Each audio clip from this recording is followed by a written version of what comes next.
बंधु यूजीसी रे गोटे नुआ आमेंडमेंट आसुथिला एवं यही आमेंडमेंट बा यही बिल को समग्र देश रे विरोध करागला प्रतिवाद करागला एवं आज सुप्रीम कोर्ट या ऊपर स्टे मारले बा ए आईन को किभली भाव में पर्यालोचना करा जिवो ए घटना को यार दिग दर्शाई तेरे वास्तव में ये प्रतिवाद कहीं है ये आईन रे कौन एमती घटना थिला जो लोक प्रतिवाद कले एवं ये घटना को आज स्टे करा संपूर्ण घटना पर आलोचना करवा आज ये वीडियो माध्यम।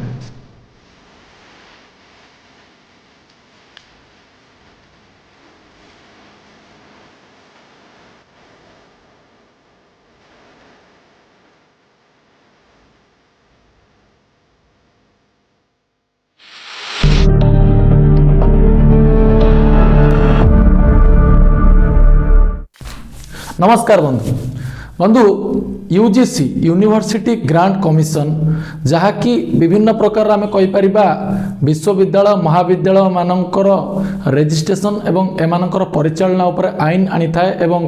एमानक परिचालन करिथाए तबे एथिरे गोटे नुआ आमेंडमेंट तैयारी होतुला एवं नुआ बिल टी प्रस्तुत होतुला जो बिल रे कि सरकार चेष्टा करुले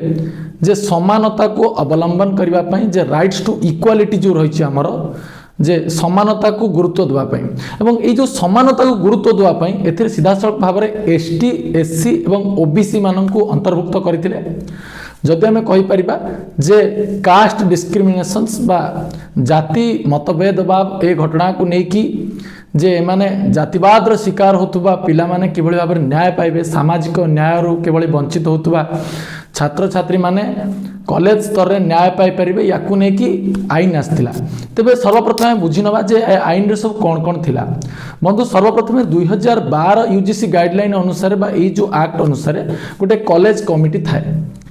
यही जो वर्तमान नुआ आमेंडमेंट है एथिरे मध्य गोटे कमिटी थिला वर्तमान जो नुआ आईन आसुला एथिरे सीधासख भाव में एक कथा कह जाउतला जे ए जो आईन टी आसुछि जदि कोनोसी एससी एसटी ओबीसी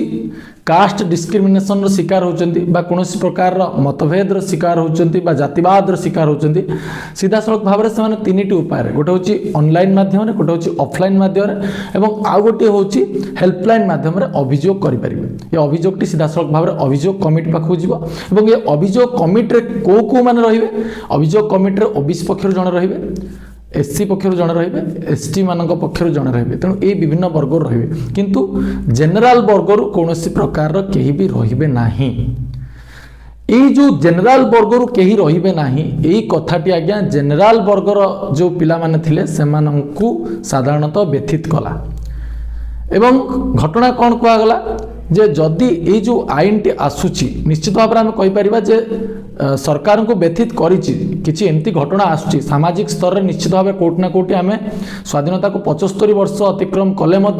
आज भी जातिवाद को लेकिन अनेक प्रकार आम समालोचना देखा मिले आमको जातिवाद को लेकिन कॉलेज विश्वविद्यालय स्तर में अनेक समस्या देखा देती विगत दिन हैदराबाद यूनिवर्सिटी कथा कहतु बड़ बड़ यूनिवर्सिटी कथा कहतु जोटि कि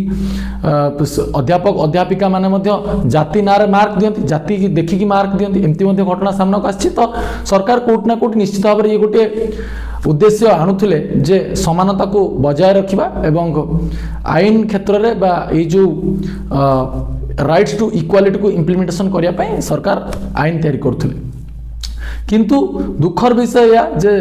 साधारण वर्गर पिला मानक पई या गोटे प्रश्नवाची सृष्टि कला जे से माने आंदोलन कले एवं ये जो आंदोलन टी तैयारी हला ये आंदोलन जो छात्र छात्री माने बाहर के आसले जो विशेष करके साधारण वर्गर बा जनरल पिला माने जो आंदोलन कले से मानकर दुईटी मुद्दा को लेकिन से आंदोलन करथले गोटे कथा हो जे से मानकर कोनोसी रिप्रेजेंटेटिव रहू नांती से कमिटी रे द्वितीय कथा हो जे जे जो मिथ्या केस आज्ञा आसीओ जो फॉल्स केस से फॉल्स केस परे जो पिलाटी आज्ञा फॉल्स केस देथिबा जो लोक आवेदनकारी जी फॉल्स केस पिटिशन फाइल करथिबो फॉल्स केस प्रमाणित हला पर मध्य केवल ताकू ही दंडित करा जाउची जे जी भूल करची फॉल्स केस प्रमाणित हला पर जी ए फॉल्स केस करची ता पई कोनोस प्रकार दंड विधान कोन पई नाही तेणु ए घटना को लेकिन प्रतिवाद है एवं यही प्रतिवाद पर सीधासख भाव में सुप्रीम कोर्ट में विभिन्न प्रकार पिटिशन करागला एवं सुप्रीम कोर्ट सीधासख भाव में आज 29 जनवरी रे ए घटना को सीधासख भाव में आलोचना कर सीधासख भाव में या स्टे मार्च तेज सुप्रीम कोर्ट कौन कौन कहते आम ए विषय जाना सुप्रीम कोर्ट सीधासख भाव में एक कथा को पर्यालोचना कले जे आम सामाजिक न्याय जिते कथा कहूँ डिस्क्रिमिनेशन जो कथा कहूँ डिस्क्रिमिनेशन आम कौन कौन कहीपर केवल जे आम जाति को लेकिन तो डिस्क्रिमिनेशन कथा कहने जो भारतीय संविधान रे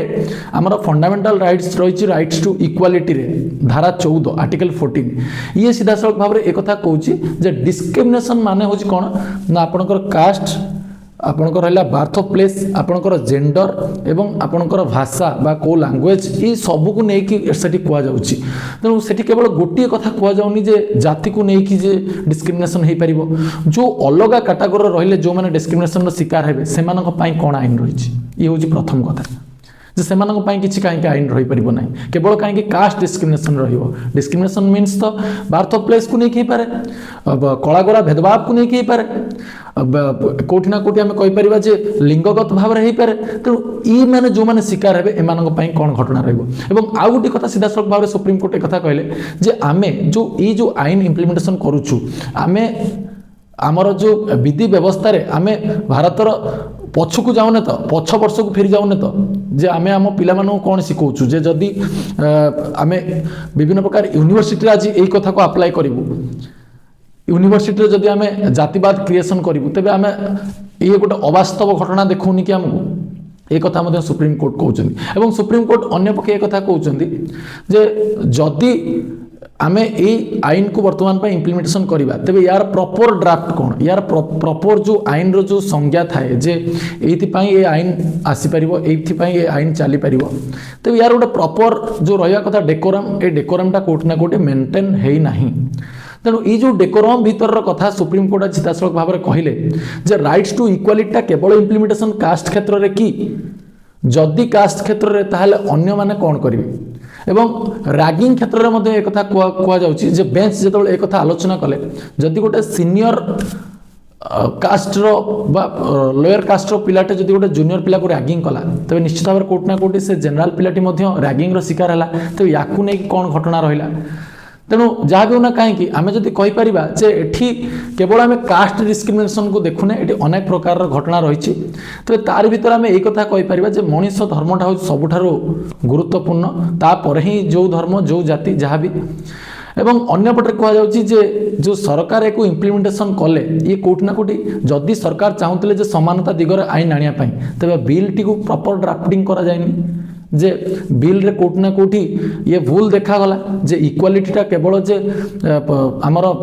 कास्ट रो जो लोअर कास्ट रो पिला मान रहिले बा जो दलित पिला मान सेमानन पई जे ता नुहे जो माने अपर कास्ट रहिले सेमानन भी समानतार सहित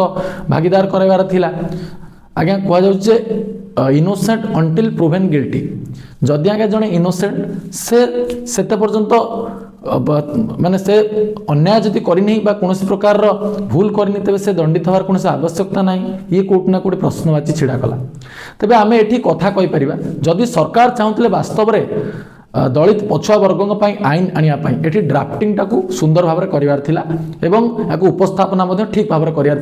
जहाँफल कि राइट्स टू इक्वालिटी इम्प्लीमेंटेशन हो पार किंतु कोर्ट ना कोर्ट आम कहीपर ये राइट्स टू इक्वालिटी आर्टिकल 14 ठीक से इम्प्लीमेंटेशन हो पारानी जो सुप्रीम कोर्ट आर्टिकल 14 और 15 अनुसार ये सीधासख भाव में प्रश्नवाची छिड़ा कला बिल उपर रोक लगे यार परवर्ती शुणानी मार्च मसरे अच्छी तेज से घटना को आलोचना करवा एटी सीधासख भाव में राजनैतिक कोण कथा देखा राजनैतिक कोण ये सीधासख भाव में एक कथा कहुच्छी जे गुणिया ही पशिवा आउ डाणी झाड़िबा किछि लोक एक कथा कहउछन्ति जे बीजेपी ठारो एभलिया बिल आशा करा जाय न पारे बीजेपी एभलिया आईन आनी परिबो नाही बीजेपी रो गोटे मास्टर स्ट्रोक जे आमे डाहाणी हे कि पसिलु माने आमे ए बिल टी को ड्राफ्टिंग भल से कलु नाही गुणिया ही झाड़िलु माने जेतेबेले देशर हड़ताल सृष्टि हला जनरल पिला माने आसिक आंदोलन कले सेतेबेले आमे कोन कलु ना बाय सुप्रीम कोर्ट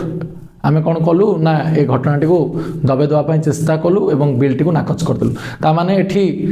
आमे ही सब प्रकार रूल कलु एवं कौन प्रकार निष्कर्ष बाहर कलुनी जाति जाति मध्य आमे पार्थक्य छिड़ा करैलु जेमती आमे धर्म धर्म को लेकिन करूँ ଏବଂ ଅନ୍ୟପଟେ ମଧ୍ୟ ଏକଥା କୁହାଯାଉଛି ଯେ ଆଗକୁ ଉତ୍ତରପ୍ରଦେଶ ଇଲେକ୍ସନ୍ ରହିଛି ଏବଂ ଉତ୍ତରପ୍ରଦେଶର ମ୍ୟାକ୍ସିମମ୍ ଭୋଟର୍ସ ହେଉଛନ୍ତି ଆଜ୍ଞା ଜେନେରାଲ କାଟାଗୋରୀରୁ। ଏବଂ ଯଦି ଆମେ ଦେଖିବା ଯେ ମୋଦିଙ୍କ ପରେ କାହାର ନାଁ ଅଧିକ ଆଲୋଚନା ହୁଏ ବା ଅଧିକ ଚର୍ଚ୍ଚା ହୁଏ ସେ ହେଉଛନ୍ତି ଯୋଗୀ ଆଦିତ୍ୟନାଥ।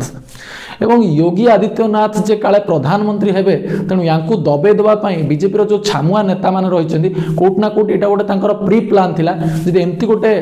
ଇମ୍ପ୍ଲିମେଣ୍ଟେସନ୍ ହେଇଯାଏ ଆଇନଟେ ତେବେ ଦଳିତମାନଙ୍କର ଭୋଟଟା ଷ୍ଟ୍ରଙ୍ଗ ହେଇଯିବ ଏବଂ ଯେଉଁ ଉତ୍ତରପ୍ରଦେଶରେ ଯେଉଁ ଜେନେରାଲ ବର୍ଗର ଭୋଟରଙ୍କର ସଂଖ୍ୟା ରହିଛି ବା ଜେନେରାଲ ବର୍ଗର ଯେଉଁ ରହୁଛନ୍ତି ସାଧାରଣତଃ ଭୋଟର୍ସ ମାନେ ସେ କେଉଁଠି ନା କେଉଁଠି ଯୋଗୀଙ୍କୁ ଏଠି ସିଧାସଳଖ ଭାବରେ ଆକ୍ରୋଶ ଝାଡ଼ିବେ ଏବଂ ଯୋଗୀଙ୍କୁ କେଉଁଠି ନା କେଉଁଠି ମୁଖ୍ୟମନ୍ତ୍ରୀ ପଦରେ ଆଉଥରେ ବସାଇ ଦେବେ ନାହିଁ। ଏହା କେତେ ଦୂର ସତ୍ୟ ତାହା କେବଳ ସମୟ କହିବ। କିନ୍ତୁ ଆମେ ଏ କଥା କହିପାରିବା ଯେ এই ଯେଉଁ ଘଟଣାଟି ଆଜ୍ଞା ରାଜନୈତିକ ମୋଡ଼ ଆଣକୁ ନେଉଛି ତା ରାଜନୈତିକ ମୋଡ଼କୁ ନ ଦେଖିକି ଯଦି ଆଇନ ବାସ୍ତବରେ ଆସୁଛି ଆଇନଟା ସମସ୍ତଙ୍କ ପାଇଁ ସମାନ ଦିଗରେ ଆସିବାର ଆବଶ୍ୟକତା ରହିଛି ଏବଂ ଡିସ୍କ୍ରିମିନେସନ୍ ଆଜ୍ଞା ଯିଏ ବି କରୁ ସେ ଯିଏ ବି ହେଇଥାଉ ସାଧାରଣ ବର୍ଗରେ ହେଉଥାଉ କିମ୍ବା ଯେକୌଣସି ବର୍ଗରୁ ହେଉଥାଉ ଯଦି ଆଜ୍ଞା ସେ ଜାତିବାଦର ଶିକାର କରାଉଛି କାହାକୁ ବା ଜାତିବାଦର କିଏ ଶିକାର ହେଉଛି ନିଶ୍ଚିତ ଭାବରେ ସାମାଜିକ ହିସାବରେ ନ୍ୟାୟ ପାଇବା ଦରକାର। ଏବଂ ଆଗାମୀ ଦିନରେ ଯଦି ଆମେ କହିପାରିବା ଯେଉଁ ଛାତ୍ରଛାତ୍ରୀମାନେ କଲେଜକୁ ପାଠ ପଢ଼ିବାକୁ ଯିବେ ସେଠି ଆଜ୍ଞା ସେମାନେ ବିଜ୍ଞାନ ପଢ଼ନ୍ତୁ କଳା ପଢ଼ନ୍ତୁ ବାଣିଜ୍ୟ ପଢ଼ନ୍ତୁ ଏବଂ ରାଷ୍ଟ୍ରର ବିକାଶ ବିଷୟରେ ଜାଣନ୍ତୁ। ଏଇ ଜାତିବାଦୀ ସମସ୍ୟା ବିଷୟରେ ନୁହେଁ ଯାହାକି ଆମକୁ ଅନେକ ପଛକୁ ପେଲିଦେବ। ତେଣୁ ଆମେ ଏଠି ଏଇ କଥା କହିପାରିବା ଯେ ଯେଉଁ ନ୍ୟାୟ ଆଜ୍ଞା ସାଧାରଣରେ ଆସିବ ତାହା ନିଶ୍ଚିତ ଭାବରେ କୋଉଠି ନା କୋଉଠି ମଣିଷ ଧର୍ମ ଏବଂ ମଣିଷ ସଭ୍ୟତା ପାଇଁ ଆସୁ। ଯଦି ଜାତିବାଦୀ ଭଳି କ୍ରୂର ମାନସିକତା ଆଜି ବଞ୍ଚି ରହିବ ଯଦି ଜାତି ଆଧାରରେ ପିଲାଟିଏ ହଇରାଣ ହେବ କିମ୍ବା ଗୋଟେ ଛାତ୍ରଟିଏ ଯଦି ଜାତି ଆଧାରରେ ଯଦି ଆଜି ଶୋଷିତ ହେବ ଏବଂ ସାମାଜିକ ନ୍ୟାୟରୁ ବଞ୍ଚିତ ହେବ କୋଉଠି ନା କୋଉଠି ଆମେ ନିଶ୍ଚିତ ଭାବରେ ଏ କଥା କହିପାରିବା ଯେ ଆମେ ସ୍ୱାଧୀନତାର ଉପଲବ୍ଧି ଲାଭ କଲେ ମଧ୍ୟ ଆମେ ଅନେକ ପଛ ରହିଅଛୁ। ତେଣୁ ସୁପ୍ରିମକୋର୍ଟର ଯେଉଁ ରାୟ ରହିଛି ଯେ ଆଗାମୀ ଦିନରେ କିଭଳି ଭାବରେ ଏହା ଇମ୍ପ୍ଲିମେଣ୍ଟେସନ୍ ହେବ ଏବଂ ଆମେ ନିଶ୍ଚିତ ଭାବରେ ଏ ଆଶା କରିବା ଯେ ଯେଉଁ ନ୍ୟାୟଟି ଆଜ୍ଞା ଆସିବ ନିଶ୍ଚିତ ଭାବରେ ସମସ୍ତଙ୍କ ପାଇଁ ଉଦ୍ଦିଷ୍ଟ ହେବ ଏବଂ ବାସ୍ତବରେ ଯିଏ କ୍ରୂର ମାନସିକତା ରଖିବ ଜାତିବାଦୀ ବିରୁଦ୍ଧରେ ଯେଉଁମାନଙ୍କର ମନ୍ତବ୍ୟ ରହିବ ନିଶ୍ଚିତ ଭାବରେ ସେମାନଙ୍କ ପାଇଁ ଆଇନ ରହିବ ଏବଂ ଆଇନ ଅନୁସାରେ ସେମାନେ ସାବାଟ ହେବେ ଏବଂ ଆଇନଟି ସମସ୍ତଙ୍କ ପାଇଁ ସହାନୁଭୂତିର ବାଟ ହେବ ଏବଂ ସମସ୍ତଙ୍କୁ ସମାନ ଅଧିକାର ଦେବ ବୋଲି ଆମେ ଆଶା କରିବା ଏବଂ ମଣିଷ ଧର୍ମକୁ ଆମେ ଗୁରୁତ୍ୱ ଦେବା। ସେତେ ପର୍ଯ୍ୟନ୍ତ ରହିଲି। ଧନ୍ୟବାଦ। ଜୟ ଜଗନ୍ନାଥ। ବନ୍ଦେ ଉତ୍କଳ ଜନନୀ।